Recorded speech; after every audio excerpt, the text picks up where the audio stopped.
जय हिंद दोस्तों, स्वागत है आप सभी का आपके अपने परिवार न्यूज सृजन एकेडमी पे। जैसा कि हम लोग यहाँ पे देख रहे हैं, बिहार एसएससी के लिए प्रैक्टिस सेट लॉन्च किया हुआ है और आज की जो क्लास है हमारा तीसरी क्लास है। तो जिन भाइयों ने अभी तक हमारा पहली और दूसरी क्लास नहीं देखा है, कृपया करके वहाँ पे जाए और इस टेस्ट के माध्यम से आपका एक लेवल पता चल पाएगा कि आप कितना कर पाते हैं। यहाँ पे 20 प्रश्न होंगे और 20 प्रश्न में से अगर आप 16 से 18 प्रश्न करते हैं तो आपकी सिलेक्शन पक्की है। अगर 14 से 15 कर पाते हैं तो यानी कि आप एक एवरेज स्टूडेंट में हैं, थोड़ा सा मेहनत और करने की ज़रूरत है। तो मेरे भाई सीधा ही हम लोग प्रश्न के ऊपर चलेंगे। इससे पहले बात यह है कि अगर आप प्रैक्टिस करके नहीं जाते हैं तो एग्ज़ाम के अंदर क्या होता है कि जो प्रश्न आप लोग अभी यहाँ 2 से 3 मिनट लेते हैं, एग्ज़ाम में भी आप 2 से 3 मिनट लेंगे। अगर प्रैक्टिस किया हुआ रहेगा तो वहाँ पर आप आसानी से 2 से 3 सेकंडों में कर सकते हैं। ठीक है, 2 से 3 सेकंडों में कर सकते हैं। तो इसीलिए मेरे भाई प्रैक्टिस तो बहुत ज़रूरी है। अगर प्रैक्टिस नहीं करके जाएंगे तो आपकी सिलेक्शन फिर से वहीं पे रुकी रहेगी और 1 साल बाद फिर से आप उसी जगह पे नज़र आएंगे। तो सीधा ही हम लोग चलते हैं प्रैक्टिस के ऊपर और प्रश्न के ऊपर और समझते हैं बहुत ही शानदार सा प्यारा सा प्रश्न। देखिए, प्रश्न हमारा यहाँ से कंपाउंड इंटरेस्ट से लिया गया है। क्या है?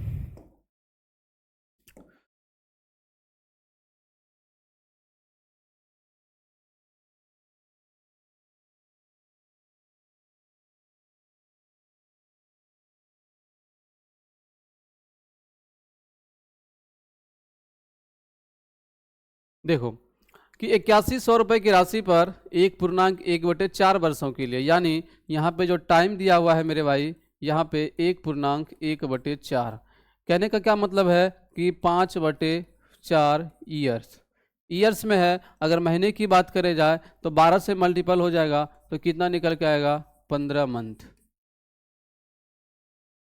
प्रश्न था कि 8100 रुपये की राशि पे 1.1/4 वर्षों के लिए 8% प्रति वर्ष, 8% जो यहाँ पे रेट है मेरे भाई, वो यहाँ पे एनुअली है, हर साल की दर से 4 यहाँ पे भाई मिस्टेक हो गया है, दर से चक्रवृद्धि ब्याज क्या होगा, यानी कंपाउंड इंटरेस्ट क्या होगा, जबकि ब्याज प्रति 5 महीने पर है। यानी ब्याज जो है का जो कैलकुलेट किया जा रहा है वह हर 5 महीने के ऊपर कैलकुलेट किया जा रहा है। तो मेरे भाई यहाँ पे कितना है? प्रिंसिपल प्रिंसिपल पहले लिख लेते हैं। प्रिंसिपल है आपका 8100। क्लियर है? अब टाइम निकल के आ गया 15 महीने और मुझे जो गणना करना है यानी कैलकुलेट करना है हर 5 महीने के ऊपर। अब देखो मेरे भाई की टोटल टाइम आ गया 15 महीने, हर 5 महीने के ऊपर गणना करना, यानी 3 बार मुझे गणना करने की ज़रूरत है। और रेट यहाँ पे दिया हुआ है 8%। रेट जो दिया हुआ है 8%, ये हमारा एनुअली है। अब मुझे चाहिए 5 महीने के लिए, क्योंकि मुझे गणना करना है 5 महीने के ऊपर। तो 8% जो दिया है ये हमारा 12% का वैल्यू दिया था, यानी 12% इज इक्वल टू 8। तो यहाँ से 5%, सॉरी 12 महीने के लिए, तो यहाँ पे हम लोग किससे लेंगे? महीने के लिए।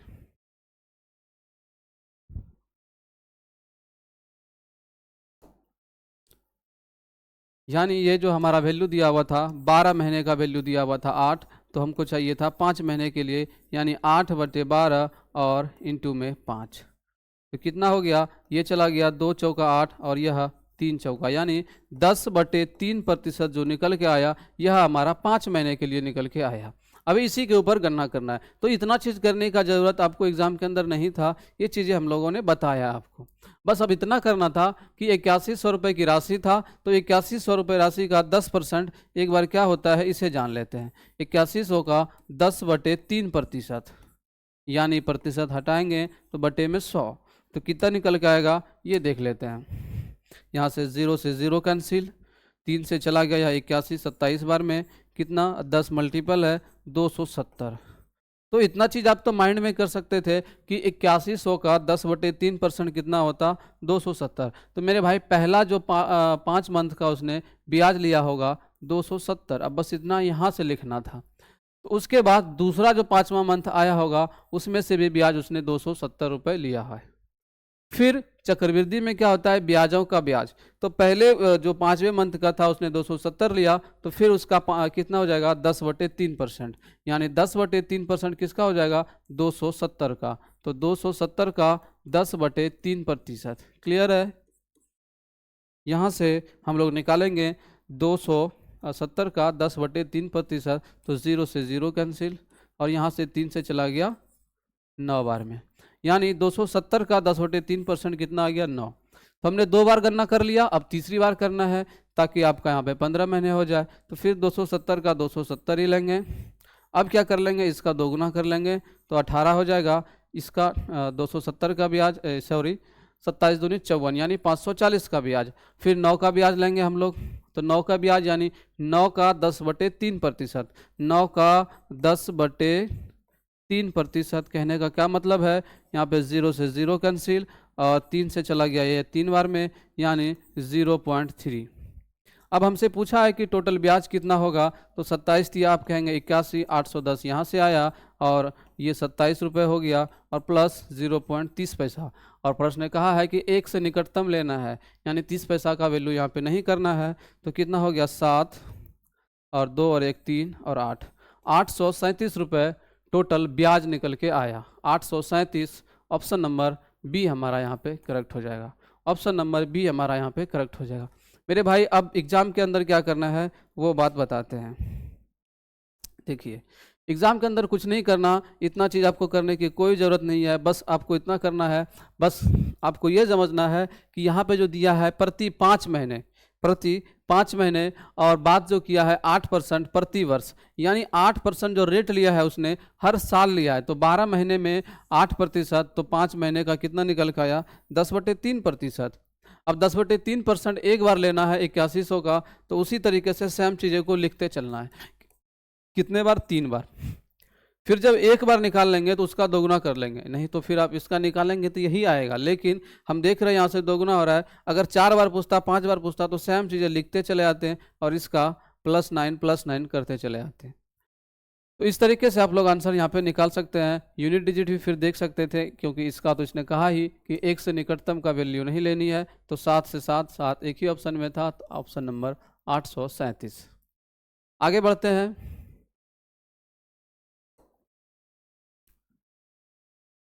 इसको देखते हैं।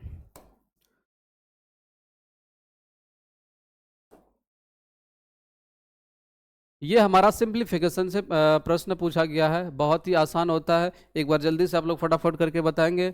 देखिए क्या है, यहाँ पे सबसे पहले हम लोग छोटी ब्रैकेट के अंदर सॉल्व करेंगे और वहाँ से करते करते धीरे यहाँ पे चले आएंगे। यहाँ पे देखो मेरे भाई, ये पूर्णांक है 3/2/3, यानी 3 तिया 9 और 2 11/3, 11/3 डिवाइड है, डिवाइड। अब ये देखो का मतलब क्या होता है, गुना। का मतलब गुना, यानी 2 से 11 में गुना हो गया तो 22, और 3 का 30 से मतलब हो गया तो 90। अब जब हम भाग हटाएंगे, डिवाइड को जब यहाँ से मल्टीपल करेंगे तो 90 ऊपर और 22 नीचे। क्लियर है। 11 के टेबल से यह 2 बार में चला गया और 3 के टेबल से यह 30 बार में चला गया। फिर से देखा जाए तो यह 15 बार में। क्लियर, यानी हम लोग जब इतना सॉल्व किए तो क्या निकल के आया 15। क्लियर है। और माइनस का 6 है और यहाँ पे डिवाइड 5 है, यानी 6 - 3 निकल के आ गया पूरा का पूरा यहाँ तक का। मल्टीपल है तो मल्टीपल डालेंगे। अब देखो 6 का 36 और 36 से 6 से चला गया, यानी 6/36। यहाँ से कट के कितना आएगा 1/6, यहाँ से मेरा 1/6 आ गया। क्लियर है। अब देखो प्लस है, अब यहाँ से इन दोनों में सबसे पहले तीनों में क्या होगा, भाग लगेगा। तो भाग लगेगा तो आप कह सकते हैं कि 6 माइनस भाग लगेगा तो 1, और इंटू में 6 है तो माइनस का 6। अब यहाँ से देखो मेरे भाई, ये से ख़त्म हो गया और ये से प्लस माइनस ख़त्म हो गया, यहाँ बचा 1, तो 1 - 3 क्या हो जाएगा आपका -2। इस प्रश्न का राइट आंसर 1 - 3 क्या हो गया -2। ऑप्शन नंबर डी हमारा यहाँ पे क्लियर हो जाएगा। तो इसी तरीके से आप लोग एग्जाम के अंदर करेंगे, इतनी चीज़ें उतारने की कोई ज़रूरत नहीं है, वहीं पे करते चलेंगे, आपका आंसर -2 निकल के चला आएगा। आगे बढ़ते हैं।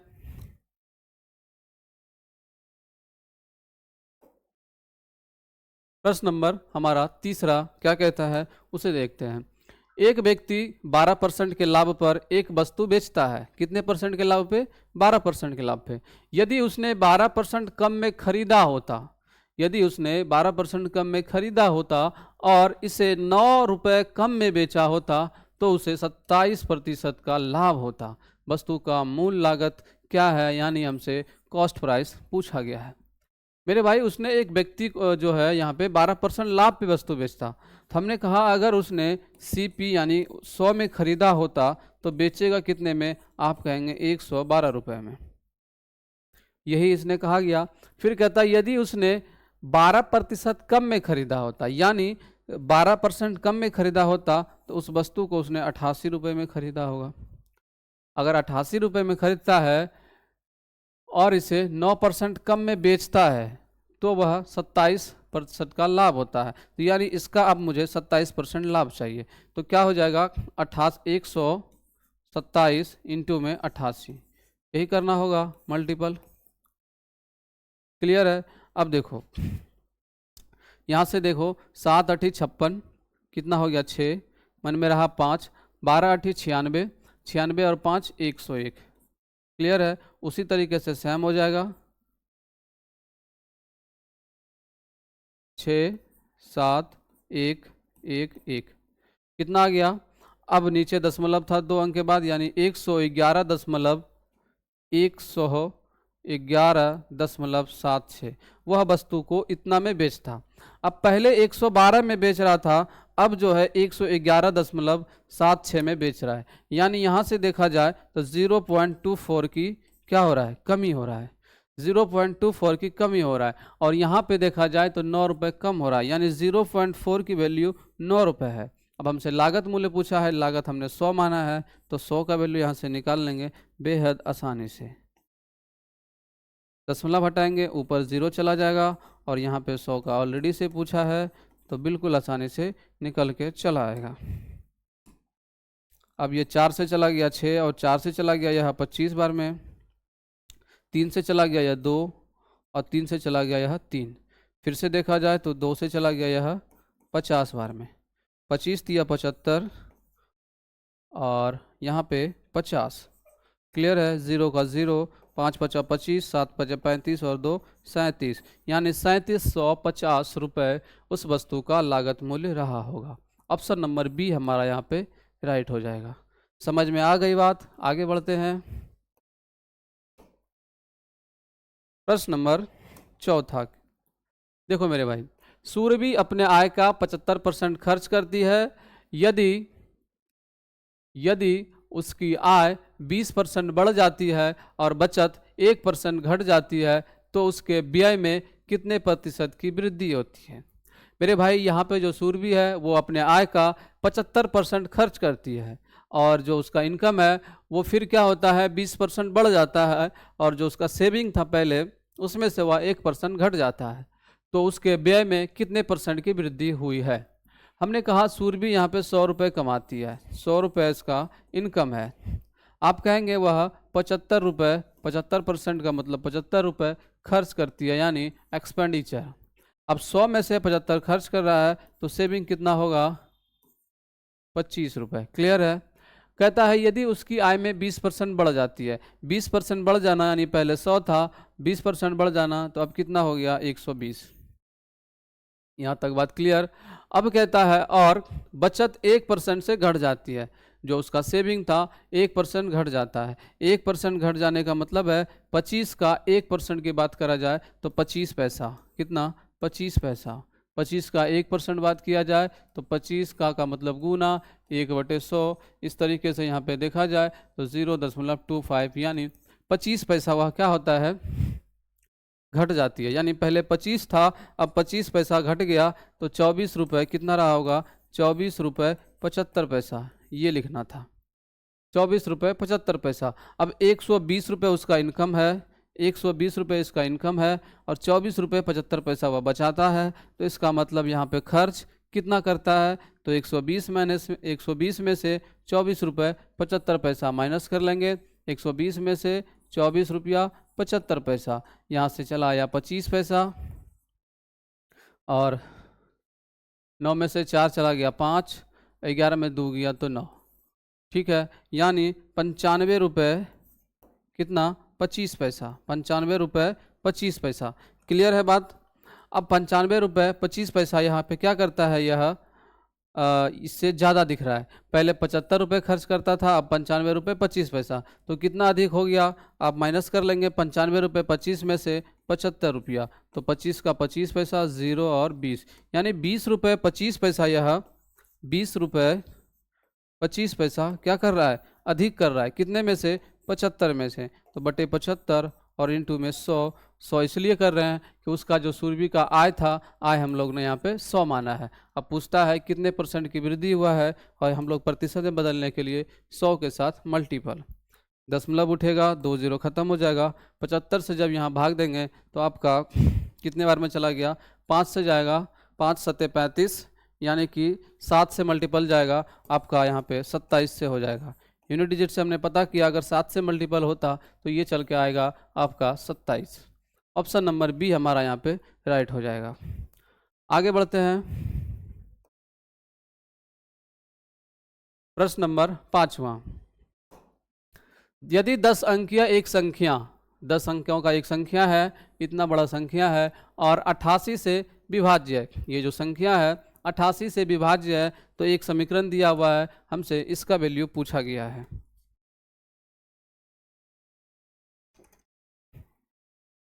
संख्या क्या दिया हुआ है मेरे भाई? 6 7 1 2 7 y, फिर से 7 6 x और 2। एक बार संख्या तो आपको लिखना ही पड़ेगा। ये देखिए, अब 88 से विभाज्य कहने का मतलब है, कोई भी नंबर 88 से विभाज्य कहने का मतलब है वह 8 और 11 से भी विभाज्य होगा। वो 88 से विभाज्य होने का मतलब है कि वह 8 और वह संख्या 8 से भी विभाज्य होगा, और वह संख्या 11 से विभाज्य होगा। अब कोई संख्या जब 8 से विभाज्य है, इसका मतलब वह 3 अंकों, लास्ट के जो 3 अंक है उससे भी डिवाइड होगा। तो लास्ट का जो 3 अंक है वो हमारा 6x2 है, यानी यह भी संख्या 8 से विभाज्य होनी चाहिए। लास्ट का 3 अंक 8 से विभाज्य होनी चाहिए। अब 8 से विभाज्य होने का मतलब है कि x के जगह पे हम लोग कौन सा वैल्यू रखेंगे जो 8 से यहाँ पे कट पिट जाएगा। देखिए, तो अगर ये 6 है, अगर यहाँ पे हम लोग 0 रखते हैं तो 60 बन जाएगा। तो 8 सते 56, अब यहाँ से बचा 4 और 42, तो 8 के टेबल में 42 है, नहीं है तो नहीं कट पाएगा, यानी 0 हम लोग नहीं रखेंगे। अब 1 रख के देखते हैं। अगर x की जगह पे 1 रखा तो यहाँ पे 61 आ गया, फिर 8 सत्ते 56 लगाएंगे, तो अब यहाँ से कितना निकल के आएगा? 11 में 6 गया 5, और यहाँ से 2, क्या 52 है 8 के टेबल में? नहीं है। x की जगह पे हम लोग अब सीधा 3 रख के देखते हैं। 3 हम लोगों ने रखा तो 8 सत्ते 56, तो 13 में से जब 6 चला गया तो बचा 7, और यहाँ से 2 आ गया तो 72। 8 के टेबल में 72 है, कितने बार में? 9 बार में, यानी x का जो वैल्यू है यहाँ पे 3 हमारा काम कर रहा है।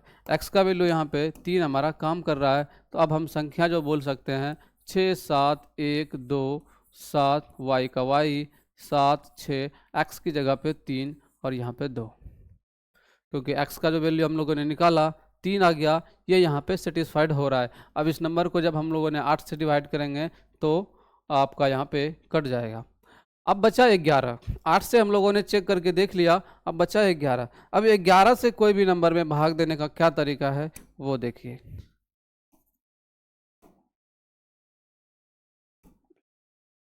अब देखो मेरे भाई, 11 से भाग देने का तरीका है अल्टरनेट नंबर को जोड़ें। अल्टरनेट कहने का मतलब है 6 + 1 7, 7 और 7 14, 14 और 7 21, 21 और 3 24, तो 24 को एक साइड लिख ले, फिर इधर से जोड़े 2 और 6 8, 8 + y का तो y ही रह जाएगा, 8 और 2 10, 10 और 7 17, यानी इधर जो आया 17 + y, 17 + y। हमने कहा ये 24 के बराबर है, तो y के जगह पे क्या रखा होगा? 7। 24 के बराबर है, इसका मतलब y के जगह पे 7 होगा, तो तभी जुड़ के 24 हो जाएगा, यानी y की वैल्यू 7 निकल के आ गया, और x की वैल्यू हम लोगों ने 3 निकाला। अब जो समीकरण पूछा गया था 7x - 2y, तो 7 का 7, x का वैल्यू हम लोगों ने 3 निकाला, तो इंटू में 3 -2, और y का वैल्यू को हम लोगों ने यहाँ पे 7 निकाला, तो इंटू में 7। और 7 तिये का 21 माइनस 7 दूनी का 14, 21 में से 14 माइनस, तो आंसर कितना निकल के आया 7। ऑप्शन नंबर डी हमारा यहाँ पे राइट हो जाएगा। क्लियर है? तो इसी तरीके से हमारा यह नंबर सिस्टम से यह प्रश्न था। नंबर सिस्टम के चैप्टर में यह प्रश्न आता है। इस प्रश्न के लिए इतना टाइम बहुत है। ठीक है, आगे बढ़ते हैं।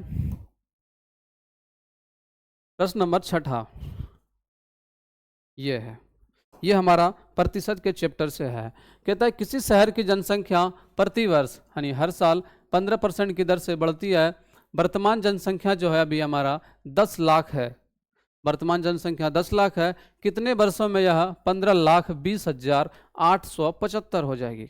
अभी प्रेजेंट टाइम में 10 लाख है, तो पूछता है हमसे कितने वर्षों में यह 15,20,875 हो जाएगी, जो कि बढ़ने का दर है वह 15% बढ़ती है। कहने का मतलब ये है, अगर अभी 100 है तो अगले साल 115 हो जा रहा है। अगर फ्रैक्शन की बात करें 3/20, यानी अगर अभी 20 है तो अगले साल 23 हो जा रहा है। तो यहाँ पे कितने टाइम लेगा 15 लाख होने में? मेरे भाई अभी कितना है? आप कहेंगे 10 लाख। 10 पे कितने ज़ीरो? 5 ज़ीरो। 10 लाख हो गया। और होना कितना है? 15,20,875। 15,20,875। आज की जो सवाल रखा है हमने काफ़ी कैलकुलेटिव रखा है, ताकि बहुत ही मज़े से क्लास होते चले। अब 5 से काटेंगे इसको, कितने से चला गया? 5 दूनी 10, 1 2 3 4 5, तो 1 2 3 4 5। अब 5 से ये भी चला जाएगा, 5 तिया 15, 0 5 चौका 20, 5 एकम 5, 3 बचा 37, 5 सते 35, बचा 2 और 5 बचा 25। क्लियर है यहाँ तक? आगे देखते हैं। फिर से 5 से चला गया, 5 चौका 20, अब 4 0 है, 1 2 3 4। ये भी 5 से चला जाएगा, 5 6 30, 0 5 8 40, 1 17, 5 तिया 15, 2 5 25। क्लियर है? एक बार और जाएगा। यह 5 से चला गया, 8 बार में कितने हैं? 3 0, तो 3 0। और यह 5 से चला गया तो आपका 12 पंचे 60, 5 1 में 5, 3 बचा 33, 33 बचा तो 5 6 30, और फिर से 3 5 7 35। यानी अब जो निकल के आया यहाँ पे हमारा 12,167। अब ये देखो किसी से नहीं कटने वाला, और ये है हमारा 8,000। ठीक है। अब मेरे भाई यहाँ पे 15% रेट था। 15% कहने का मतलब होता है 3/20। अब कितने वर्ष में ये जनसंख्या 8,000 और 12,167, क्योंकि हम लोगों ने काट पीट करके छोटा कर लिया। अब देखो मेरे भाई, कोई जनसंख्या पहले 20 था, 3 का वृद्धि हो रहा है, यानी 23/20 इस तरीके के हिसाब से चलता रहा है। अब हम देख पा रहे हैं कि 20 का क्यूब हो रहा है, 20 का क्यूब 8,000, यानी इसका 3 गुना 3 का पावर 3 है। और इस 23 का भी क्यूब होता है 12,167। यानी कहने का मतलब है कि 23/20 का जब क्यूब करेंगे तो इसका ही वैल्यू निकल के आता है 12,167 और बटे में 8,000। यानी ये जो 3 आया है यही यहाँ पे इसका टाइम है। यानी इस प्रश्न का जो राइट आंसर हो जाएगा 3। तो इतना करने के लिए मुझे इतना करने की ज़रूरत पड़ा। ठीक है। तो अगर आपका क्यूब याद है 23 का 12,167, तो यहीं से आप समझ जाते हैं, फिर इतना करने की ज़रूरत नहीं था। आपको सिर्फ इतना ही समझना था कि 20% का 15% का मतलब होता है 3/20, यानी जनसंख्या 23/20। एक बार हम लोग क्यूब करके देखते हैं, तो यहाँ से यह कटने वाला नंबर था। ठीक है। तो यहाँ पे इसका राइट आंसर हो जाएगा 3 ईयर्स। आगे बढ़ते हैं और देखते हैं अगला प्रश्न। एक नंबर है यहाँ पे √1296 बटे अपॉन में x, और x बटे 2.25। तो x की वैल्यू पूछा है। देखिए, √1296 अपॉन में x इक्वल टू है x अपॉन में 2.25। तो x की वैल्यू पूछा है। अब हमें ये मालूम होना चाहिए कि 1296 ये किसकी स्क्वायर है? आप कहेंगे 36 का। 36 का कैसे कहेंगे? क्योंकि 35 का स्क्वायर क्या होता है? 25 और 3 है, 3 के बाद 4 आता है, 4 तिया 12 यानी 1225 होता है। ये तो आपको तुरंत मालूम होने चाहिए। कोई भी नंबर अगर लास्ट में 5 है तो आप उसकी स्क्वायर आसानी से निकाल सकते हैं। यानी 1225 नहीं है, यहाँ पे 1296 है, इसका मतलब है यह 36 का स्क्वायर है। तो 36/x आ गया और इंटू में x बटे 2.25। अब बाई क्रॉस मल्टीप्लिकेशन होगा तो यहाँ पे एक्स स्क्वायर हो जाएगा और 36 इंटू 2.25 होगा, यानी 36 दूनी कितना हो गया 72 और 36 का 25 पैसा 9 यानी 81।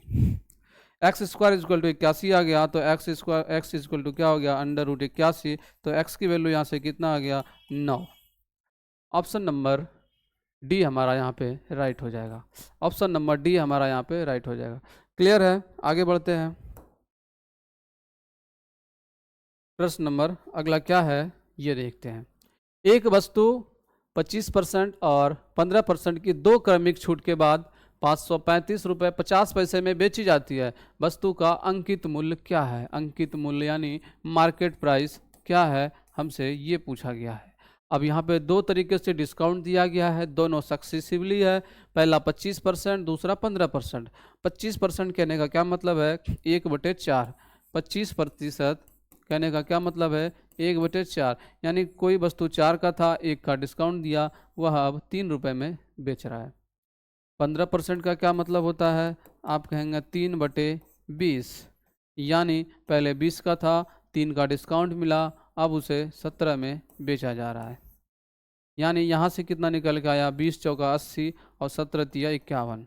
80 का वस्तु अब उसे 51 में मिल रहा है, लेकिन उसने कहा छूट के बाद 535 रुपये 50 पैसे में बेचता है। यानी इसी 51 की वैल्यू दिया हुआ है 535 रुपये 50 पैसा। कितना 535 रुपये 50 पैसा। मुझे क्या चाहिए अंकित मूल्य, ये हमारा एमपी था और ये हमारा एसपी, क्योंकि 4 का 3 में, 20 का 17 में। मार्केट प्राइस जब 4 था तो 3 में मिल रहा था, मार्केट प्राइस जब 20 था तो 17 में मिल रहा था। उस तरीके से मार्केट प्राइस 80 आ गया और सेलिंग प्राइस 51। और यहाँ पे सेलिंग प्राइस दिया हुआ था 535 रुपये 50 पैसे, यानी 51 की वैल्यू इतना, तो मुझे 80 की वैल्यू चाहिए।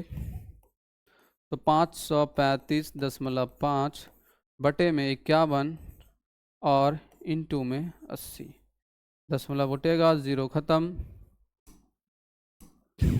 क्लियर है?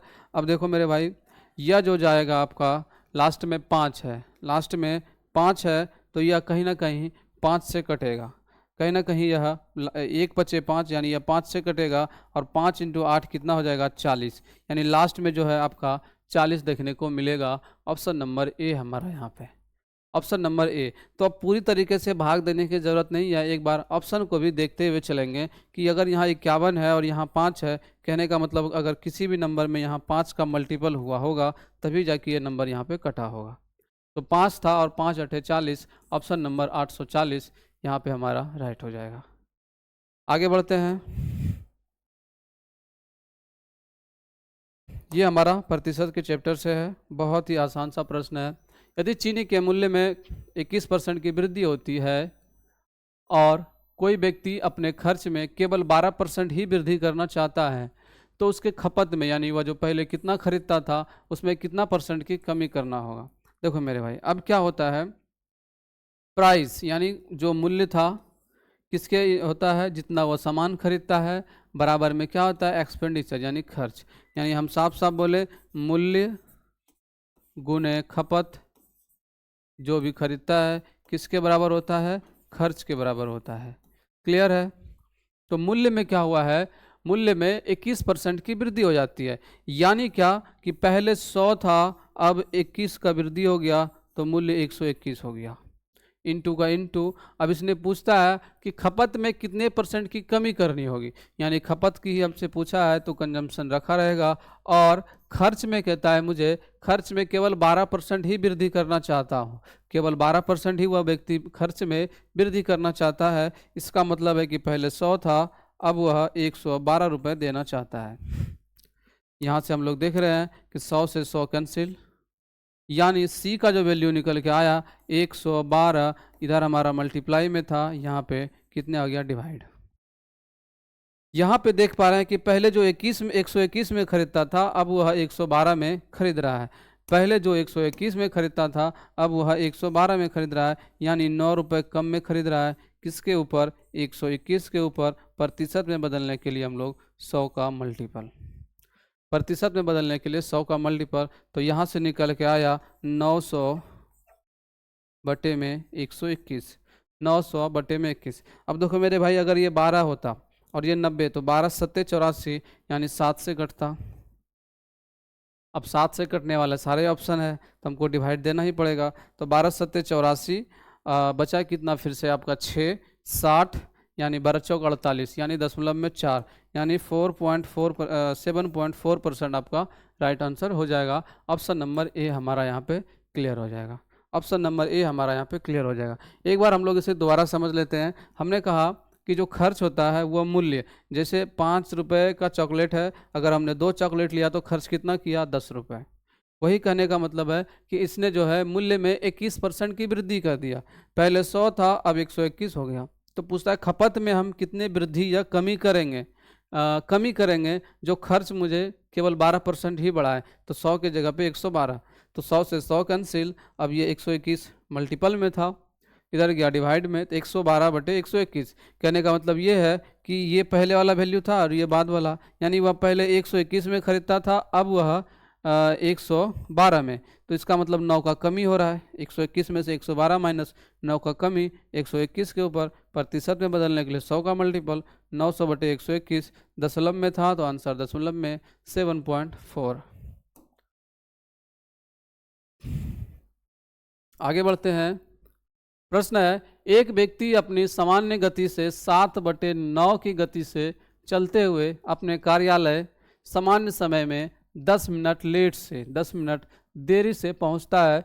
कार्यालय पहुंचने में उस व्यक्ति का सामान्य समय क्या है? उसका राइट टाइम क्या है? अब क्या होता है मेरे भाई, कोई व्यक्ति है वो अपने ऑफिस जाता है 7/9 की स्पीड से, कोई उसका एक फिक्स स्पीड रहा होगा, उसका 7/9 की स्पीड से जब वो जाता है, जब जाके ऑफिस में पहुंचता है तो वो देखता है कि 10 मिनट लेट से वहाँ पहुंचा है।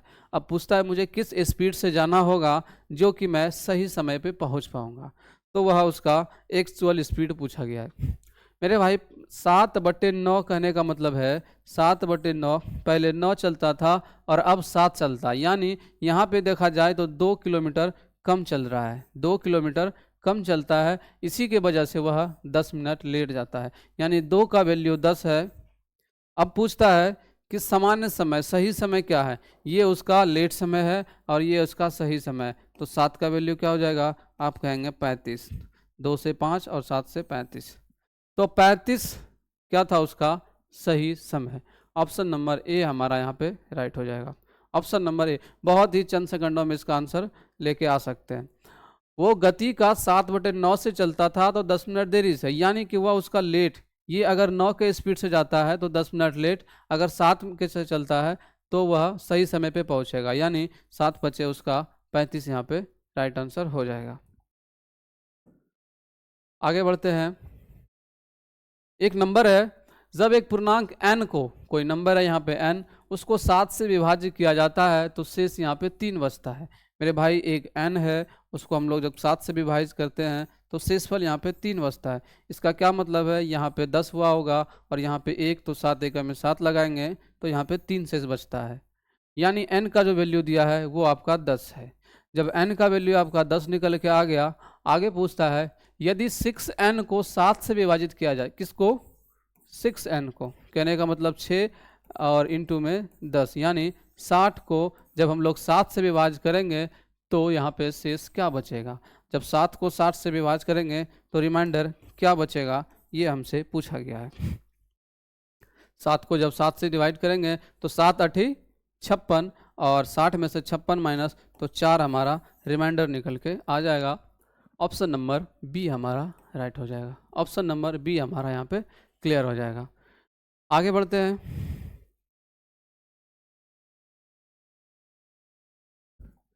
यदि x 12.8 और 64.8 का मध्य अनुपाती है और y जो है यहाँ पे 38.4 और 57.6 का तृतीय अनुपाती पद है। तो हमसे पूछा गया 2x और अनुपात में y किसके बराबर होगा। मेरे भाई यहाँ पे जो x बराबर है वो किसके बराबर है, आप कहेंगे मध्य अनुपाती के। मध्य अनुपाती का फॉर्मूला होता है अंडर रूट ए बी, यानी 12.8 जो है ये पहली संख्या है और दूसरी संख्या 64.8 है। यहाँ तक क्लियर। अब इसका हम लोग अंडर रूट निकालेंगे। तो यहाँ से अगर हम 2 से डिवाइड करेंगे तो 2 छिक 12 और 2 चौके 8 और दशमलव हटाएंगे तो अपॉन में 10 इंटू यहाँ से करेंगे 2 से तो जाएगा 2 तिया 6, 2 दूनी 4 और 2 चौका 8 और दशमलव उठेगा तो बटे में 10। यानी कहने का क्या मतलब है, 2 बार 10 है तो एक बार 1/10 बाहर आ जाएगा। अब देखो क्या क्या बचा, 2 इंटू में 64 इंटू में 2 इंटू में 324। यहाँ तक क्लियर है। अब 1/10 इंटू 2 बार 2 है तो 1 2 बाहर निकल के आ जाएगा। अब 64 का किसका स्क्वायर होता है, आप कहेंगे 4 का स्क्वायर, सॉरी 4 का तो 16 होता है, ये 8 का स्क्वायर 64 8 हो जाएगा। और उसके बाद इंटू अब 324 किसका होता है, 18 का। तो ये यहाँ से x की वैल्यू निकल के आया, ये यहाँ से x की वैल्यू निकल के आया 2 8 16 या फिर 18 8 144, 144 गुना 2 288 बटे में 10, यानी 28.8 जो है x की वैल्यू निकल के आया। उसी तरीके से हम लोग y की वैल्यू निकालेंगे। y जो कहता है यहाँ पे तृतीय अनुपाती है, 338.4 और 57.6 का तृतीय अनुपाती का फॉर्मूला होता है b² अपॉन में a, यानी यहाँ पे जो b का काम कर रहा है 57.6, स्क्वायर कहने का मतलब है 2 बार गुना और बटे में 38.4। ठीक है, ये है, दशमलव हटाएंगे यहाँ से, दशमलव खत्म हो जाएगा। अब देखो 4 के टेबल से चला जाएगा, यह 4 के टेबल से जाएगा, 4 नेम 36 बचा 2 24 4 6 24, 4 से चला जाएगा ये, 4 1 में 4 अब बचा 1 17, 4 चौका 16, 4 चौका 16, फिर से चला गया यह 6 चौक 24, अभी 6 से भी दे सकते हैं और 4 से भी दे सकते हैं। 6 से देंगे तो 16 और 6 से देंगे 6 दूनी 12 2 फिर 24, फिर से चला गया 8 बार में 2 और ये है 3 बार में 3/2, 3/2 फिर से दशमलव उठेगा तो 0 चला आएगा। अब 2 से जाएगा यह तो आपका 2 दूनी 4 1 17 2 8 16 1 2 8 16, यानी क्या निकल के आया 288 इंटू में 3 अपॉन में 10। यानी इस तरीके से जब हम लोग करेंगे 8 तिया 24 8 तिया 24 और 2 26 2 तिया 6 2 8, यानी y का जो वैल्यू निकल के आया मेरे भाई 886.4, क्योंकि 10 था नीचे तो 1 0 ऊपर 1 अंक। x की वैल्यू निकल के आया 28.8 और y की वैल्यू 86.4। अब हमसे पूछा है 2x बटे y, ये हमसे पूछा गया। 2x कितना है, तो यहाँ पे x है तो 2 गुना हो जाएगा, 8 दूनी 16 8 दूनी 16 1 17 मन में रहा 1 2 दूनी 4 1 5, 1 अंक के बाद दशमलव तो 1 अंक के बाद दशमलव, और y की वैल्यू कितना है 86.4। अब यहाँ से भी काट पीट करना पड़ेगा, दशमलव से दशमलव खत्म। ठीक है, 4 से देखते हैं तो 4 दूनी 8 4 1 में 4 2 24 4 6 24, 4 से चला गया, 4 से ये भी चला जाएगा, 4 1 में 4 बचा 1 47 17 तो 4 चौका 16 4 चौका 16, फिर से चला गया यह 6 बार में चला जाएगा 36 और 6 बार में चला जाएगा यह 24 और यहाँ से यह 4, कितने बार में 4 बार में, यानी 4:1, 4:1, नहीं कटने में कहीं ना कहीं मिस्टेक हो रहा है, 36 6 ये 6 बार में जा रहा था तो यहाँ से यह 2 बार में जाएगा और ये 3 बार में जाएगा, 2:3 3 निकल के आएगा। एक बार देखो हम इससे शॉर्ट से समझते हैं मेरे भाई, अगर इस तरीके से चलेंगे तो एग्ज़ाम में काफ़ी टाइम लगेगा। अब देखो शॉर्ट इसका बेहद आसान है। बेहद क्या आसान है, यहाँ पे इसने 2x की वैल्यू पूछा है, तो वैसा ही ऑप्शन होगा जो 2 से मल्टीपल होगा। 2 से मल्टीपल होगा कहने का मतलब है यहाँ पे 1 नहीं होगा, यहाँ पे 3 नहीं होगा। अब 2 जगह बचा है, यहाँ पे 2 है और यहाँ पे 2 का मल्टीपल 4 है। 2 ऑप्शन मिला। अब हमको एक बार y का वैल्यू निकाल लेना है। y का जो वैल्यू है मेरे भाई, अब यहाँ पे 3 है, अब यहाँ पे 5 है, अब इसी दोनों से देखना है। कहने का मतलब है जो y का वैल्यू होगा वो हमारा 3 से कटता होगा या तो 5 से कटता होगा। अब y की वैल्यू क्या निकाला था, y की वैल्यू अगर हम निकालेंगे भी तो बहुत आसान है। क्या होता है, b² अपॉन में a, यानी 57.6 इंटू में 57.6 और अपॉन में कितना, a का वैल्यू था 38.4। अब यहाँ पे हम लोग देखेंगे क्या यह नंबर 3 से डिविजल है या 5 से, क्योंकि 3 और या 5 के बारे में जांच करना है। तो 3 से वही नंबर होगा जो जुड़ने के बाद भी 3 से कट जाता है। अब देखिए 8 और 3 11, 11 और 4 15, 15 3 से कटता है, खत्म।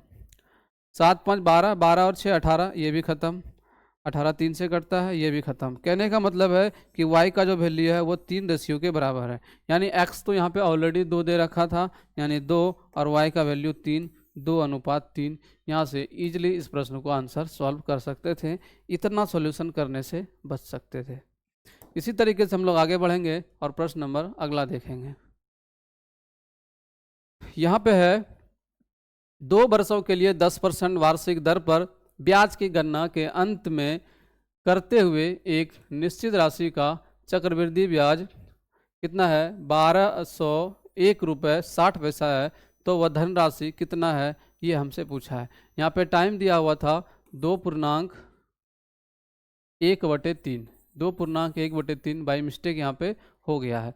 तो मेरे भाई 2.1/3 वर्ष था, कहने का मतलब है 3 दूनी 6, 1 7/3 वर्ष। महीने में जब हम इसे बदलेंगे या फिर इसे आप सीधा सीधा 2 वर्ष रहने देंगे और 1/3 वर्ष का अलग से निकाल लेंगे।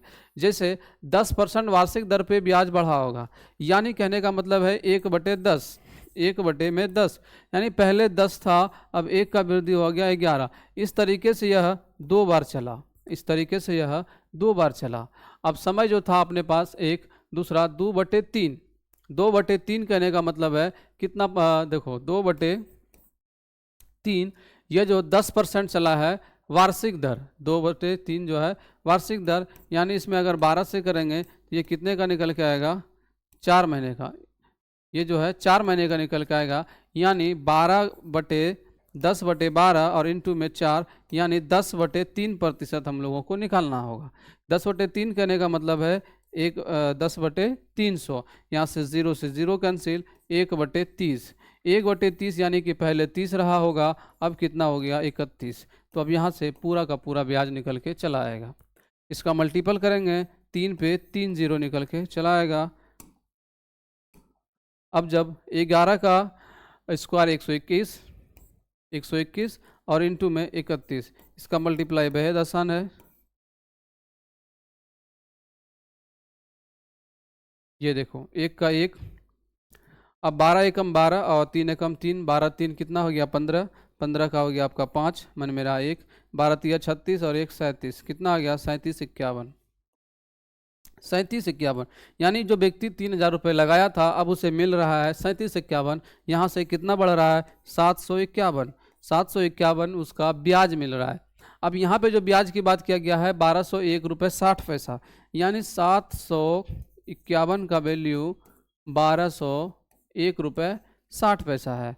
अब मुझे चाहिए क्या, वह धनराशि कितनी है, यानी वह धनराशि जो था उसका 3,000 था, 3,000 का वैल्यू मुझे यहाँ पे चाहिए। तो 1201 रुपये 60 पैसा बटे में 751 इंटू में 3,000, पॉइंट से ख़त्म, तो 1 0 यहाँ से निकल जाएगा। अब ये देखो मेरे भाई 6 के साथ मल्टीपल हो रहा है, यानी कहीं ना कहीं यह 6 से कटेगा। तो चलो एक बार हम लोग 3 से कटा के देख लेते हैं। 3 से जाएगा तो 3 दूनी में 6 बचा 1, 15, 3 से नहीं जाएगा, यह पूरी तरीके से हमको भाग देना पड़ जाएगा। अब जब 751 से इसमें देंगे तो एक बार में जाएगा, ठीक है, 7 दूनी 14, यानी कि 2 बार में तो जाएगा नहीं। तो 1201 में से 751 माइनस कितना, 0, 5 और 4, और उसके बाद यहाँ से 6 निकल के आया। यानी अब देखो इसका 6 से जब मल्टीपल करेंगे तो ये भी नंबर हमारा कट जाएगा, यानी यह हमारा 1.6 से ख़त्म हो जाता पूरा। तो इस तरीके से 300 था तो 16 3 48, तो 16 इंटू में 300 कितना हो जाएगा, 48 पे 2 0, ये दशमलव नहीं रहेगा, पहले हमने हटा दिया था। तो 4800 इसका राइट आंसर हो जाएगा। ऑप्शन नंबर डी हमारा यहाँ पे क्लियर हो जाएगा। आगे बढ़ते हैं। प्रश्न नंबर अगला क्या कहता है, ये हमारा एलजेब्रा से प्रश्न है। प्रश्न दिया है x प्लस 1 अपॉन में x इक्वल टू 4, और हमसे पूछा गया x की पावर 5 प्लस 1 अपॉन में x की पावर 5, ये हमसे पूछा गया। मेरे भाई इसको हम ऐसे लिख सकते हैं x प्लस 1 अपॉन में x, ठीक है, स्क्वायर देंगे क्योंकि मुझे 5 के रूप में जाना है, तो इनटू में कर लो आप x की पावर 3 प्लस 1 अपॉन में x की पावर 3, और जब ये इंटू होगा तो एक चीज़ यहाँ से माइनस होगा, x प्लस 1 अपॉन में x यहाँ पे माइनस होगा। अब a प्लस बी का वैल्यू दिया था, a square plus B square का वैल्यू आपने जानते होंगे बचपन में कैसे निकालते हैं। जैसे a प्लस बी का होल स्क्वायर निकालना होता है तो a square plus B square plus 2ab, ये अब मुझे a square plus B square निकालना होता तो 2ab इधर आके माइनस होता। तो उसी तरीके से 4 का स्क्वायर 16 और 2ab तो कट जाएगा, बचेगा 2, तो 16 में से 2 चला गया 14, यानी इसकी वैल्यू 14 निकल के आएगा इनटू क्यूब। अब a प्लस बी का होल क्यूब क्या होता है, नंबर का क्यूब माइनस 3, 4 का क्यूब हो जाएगा 64, 64 में से 4 तिया 12 माइनस, तो आपका निकल के आएगा 52, माइनस इसकी वैल्यू तो ऑलरेडी दे रखा है तो यहाँ पे हो जाएगा 4। अब क्या कर लेंगे हम लोग, 14 गुने 52 और माइनस 4, एक बार यूनिट डिजिट चेक कर लेते हैं, 4 दूनी 8, 8 में से 4 हो गया माइनस, तो 4, लास्ट में बचने वाला 4, 2 जगह है तो ये और ये तो ख़त्म हो गया, अभी बचा ये और ये। अब मुझे करना पड़ेगा 14 गुने 52, 14 गुने 52, 4 दूनी 8, 2 और 20 कितना हो गया 22, मन में रहा 2, 5 एकम 5 और 2 7, 728 कितना आ गया 728 माइनस ये 4, यानी 724 आपका राइट आंसर हो जाएगा। ऑप्शन नंबर सी हमारा यहाँ पे क्लियर हो जाएगा। आगे बढ़ते हैं। अगला प्रश्न कहता है कि छोटी से छोटी वह संख्या जो 5, 14 और 28 क्या करता है, विभाज्य और पूर्ण वर्ग भी है। यहाँ पे 3 नंबर दिया है, वैसी संख्या बताना है जो 5 और 14 और 28 से पूरी तरीके से मतलब भाग लग जाए, और वह नंबर जो है पूर्ण वर्ग होना चाहिए। तो वह नंबर कौन सी है, तो पूर्ण वर्ग देख रहे हैं ये भी है, मतलब 2500 आपका स्क्वायर है, ये भी है और ये भी है, पूर्ण वर्ग चारों है, हम लोग बाई ऑप्शन से देख रहे हैं। लेकिन ऐसी कौन सी नंबर होगा जो 5 से भी कटता होगा और 14 से भी कटता होगा और 28 से भी यहाँ पे भाग लगता होगा। तो 5 से देखेंगे तो सभी नंबर में 5 से यहाँ पे भाग लग जाता है, तो 5 का काम तो क्लियर है, 5 से सभी नंबर में भाग लग जाता है। अब सभी तो आंसर होगा नहीं। अब एक बार 14 से देख लेते हैं, क्या यह नंबर 14 से कटेगा, 81 कभी 14 से नहीं कटेगा, 16 भी कभी 14 से नहीं कटेगा, ठीक है, 25 भी कभी भी 14 से नहीं कटेगा। लेकिन 14 से देखा जाए 4900 तो यह कट जाएगा, 7 के टेबल में दोनों है तो 7 सत्ते 49 भी कटेगा और 28 के टेबल में भी यह कट जाएगा। जैसे यहाँ पे 7 का स्क्वायर 49 होता है, जिसे 4900 है। अब देखो जैसे हमको 28 लिखना होगा तो 7 इंटू में 4 भी लिख सकते हैं, तो 7 से 7 चला गया और 4 से यहाँ 25 भर में गया, यानी यह नंबर कट जाता है। उसी तरीके से अगर हम लोग को 4900 से चेक करना होगा 14 से, तो 14 को लिख सकते हैं 2 इंटू में 7, अब 7 से यह 7 बार में चला गया और 2 से यह 50 बार में चला गया, यानी एक ही ऑप्शन था जो आपका 5 और 14 और 2800 से कटता था। तो बाई ऑप्शन करेंगे, सीधा सीधा आंसर निकाल के बैठ जाएंगे। आगे बढ़ते हैं।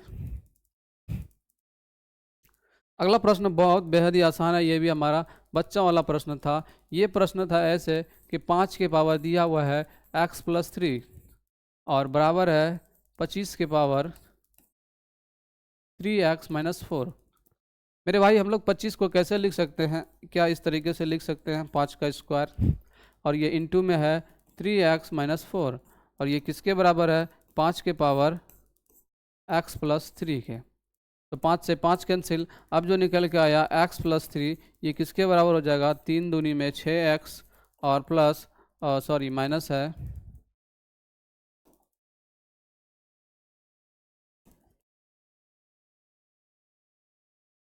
माइनस है तो ये माइनस हो जाएगा कितना? 2 चौका 8। क्लियर है? अब देखें ये प्लस में 3 था और इधर गया तो किस में गया? माइनस में। यानी और ये प्लस में था और इधर आया तो माइनस में, तो माइनस का 5x इक्वल टू इधर कितना हो गया? 5। यानी x की जो वैल्यू निकल के आया वो हमारा -1। एक बार दोबारा से चेक कर लेते हैं। ऑप्शन क्या था, क्वेश्चन क्या था कि 5 के पावर x+3 और 25 के पावर 3x-4। हमने कहा 25 को लिख सकते हैं 5 का स्क्वायर और इंटू में जो था आपका पहले दिया हुआ था 3x-4। तो यहाँ से दोगुना हो जाएगा, 3 दूनी 6x और माइनस का -8 और यहाँ से x+3 का 3। क्लियर है? 5 से 5 दोनों तरफ क्लियर। अब 6x प्लस में है, इधर आया तो माइनस में, तो x-6x-5x और ये प्लस में 3 था और ये हमारा माइनस में 8 था और ये आके माइनस में 3 हो गया। तो यहाँ से माइनस का 11 निकल के आया और यहाँ पे माइनस का 5 था, यानी कि -5x का जो वैल्यू आया -11। x से माइनस खत्म, x का वैल्यू 11/5 निकल के आया। ऑप्शन नंबर डी हमारा यहाँ पे राइट हो जाता। यहाँ पे क्या हो रहा था कि ये हमने प्लस समझ के यहाँ पे माइनस कर दिया था, लेकिन यहाँ पे ऑलरेडी माइनस था और यहाँ पे प्लस था तो ये भी जाके माइनस हो जाता, यानी माइनस माइनस प्लस तो कितना हो गया? -11। तो इसका आंसर आ गया 11/5 आपका राइट आंसर। आगे बढ़ते हैं और देखते हैं अगला प्रश्न। छोटी से छोटी वह संख्या, ये तो सेम प्रश्न है, ऐसे प्रश्न अभी हम लोगों ने पहले भी किया। ये देखो करनी यानी कि अंडर रूट नहीं है, अंडर क्यूब रूट है कि कोटि बताएं। कोटि किसको कहते हैं? जो हमारा यहाँ पे पावर होता है उसे हम लोग ही कोटि कहते हैं। तो पावर कितना है? 3। तो इस प्रश्न का राइट आंसर 3 हो जाएगा। बहुत ही बच्चा वाला हलवा सा प्रश्न था। कोटि का मतलब होता है जितना पावर वही हमारा राइट आंसर। आगे बढ़ते हैं। अगला प्रश्न, दो संख्याओं का महत्तम समापवर्तक यानी HCF हमारा कितना है? 12 दिया हुआ है तथा लघुत्तम समापवर्तक LCM 600 है। इनमें से एक संख्या 24 है, तो दोनों संख्याओं का औसत क्या होगा? दोनों संख्याओं का एवरेज पूछा गया है।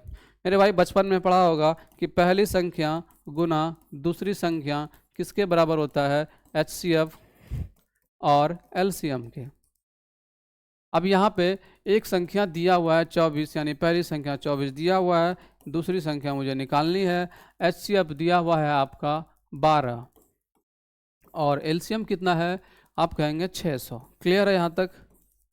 अब देखें 24 से 12 से चला गया यह 2 और 2 से चला गया यह 300, यानी दूसरी संख्या जो है हमारा यहाँ पे 300 आ गया। और पहली संख्या कितना था हमारा? पहली संख्या था 24। अब हमसे पूछा जा रहा है दोनों संख्याओं का एवरेज। एवरेज क्या होता है कि टोटल नंबर का सम, यानी 300 और 24 का सम करेंगे तो 324 बटे टोटल नंबर, यानी कितनी संख्या है? एक संख्या ये और एक संख्या ये, यानी दो संख्या है तो 2 से डिविजल करेंगे तो 3 एकम 3 और यहाँ से 162 आपका निकल के चला आएगा। ऑप्शन नंबर सी हमारा यहाँ पे करेक्ट हो जाएगा। समझ में आ गया? आगे बढ़ते हैं। अगला प्रश्न, एक व्यक्ति अपने आय का परसेंटेज से पूछा गया है। बहुत ही आसान सा प्रश्न है। एक व्यक्ति अपने आय का 70% खर्च करता है। कितना करता है? 70%। यदि उसका खर्च 30% बढ़ जाता है और 25% बचत जो है यहाँ पे 25% बढ़ जाता है, तो उसके वेतन में कितने प्रतिशत की वृद्धि हुई है? हमने कहा कोई व्यक्ति यहाँ पे 100 कमाता है। क्लियर है बात? अब 70 रुपये खर्च करता है तो बचाता कितना है वह व्यक्ति? आप कहेंगे 30 रुपये। यदि उसका खर्च 30% बढ़ जाता है, खर्च 30% बढ़ता है, ये हमारा इनकम है, ये हमारा एक्सपेंडिचर है यानी खर्च, और ये हमारा सेविंग है। 30% बढ़ जाने का मतलब है 13/10 से गुना, यानी 0 से 0 कैंसिल, 13 7 91, 70 का 30% कितना होता है 21, 21 जब ऐड हो गया तो 91। यानी पहले 70 था, अब 91 आ गया। उसके बाद किस में बढ़ता है, बचत में 25% बढ़ता है। बचत में जो है यहाँ पे 25%, 1/4 अब बढ़ गया, यानी 5/4 के साथ मल्टीपल करना होगा इस नंबर में 5/4। 30 पंचे 150, 2 से चला गया यह 15, 15 पचे 75, यानी 37.5 रुपये।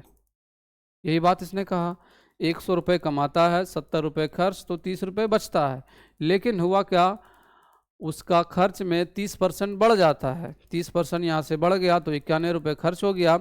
और बचत में 25% बढ़ता है। पहले 30 बचाता था, अब यहाँ पे 25% और बढ़ गया। 25% कहने का मतलब 1/4, पहले 4 था, 1 बढ़ गया तो 5/4, 5/4 के साथ मल्टीपल किया तो 37.5 रुपये। अब यहाँ पे इनकम कितना रहा होगा, मतलब ऐसी कौन सी संख्या होगा जो 91 रुपये घटेगा तो यहाँ पे 37.5 रुपये बचेगा। हम कहेंगे दोनों को जोड़ दो, तो यहाँ पे क्या उसका इनकम निकल के चला आएगा। दोनों को जब जोड़ेंगे कितना हो जाएगा, 7 और 1 8, 9 और 3 12, यानी 128 रुपये 50 पैसा। पहले 100 रुपये इनकम था, अब 128 रुपये 128 रुपये 50 पैसा हो गया। तो कितने परसेंट का वृद्धि हो गया, आप कहेंगे 28.5% का यहाँ पे वृद्धि हो गया। ऑप्शन नंबर ए हमारा यहाँ पे राइट हो जाएगा। तो उस जो व्यक्ति का था कितने परसेंट का वृद्धि हुआ, उसके आय में 28.5% का यहाँ पे राइट आंसर। आगे बढ़ते हैं। तो दोस्तों आज के लिए इतना ही प्रश्न था, 20 प्रश्न था। इसमें से कमेंट करके आप बताएंगे कि इस 20 प्रश्नों में से आप कितना कर पाए, इसका आंसर आप लोग ज़रूर करेंगे। और कैसा लगा समझाने का तरीका एक बार कमेंट बॉक्स में ज़रूर मेंशन करेंगे। वीडियो देखने के लिए आपका बहुत बहुत धन्यवाद।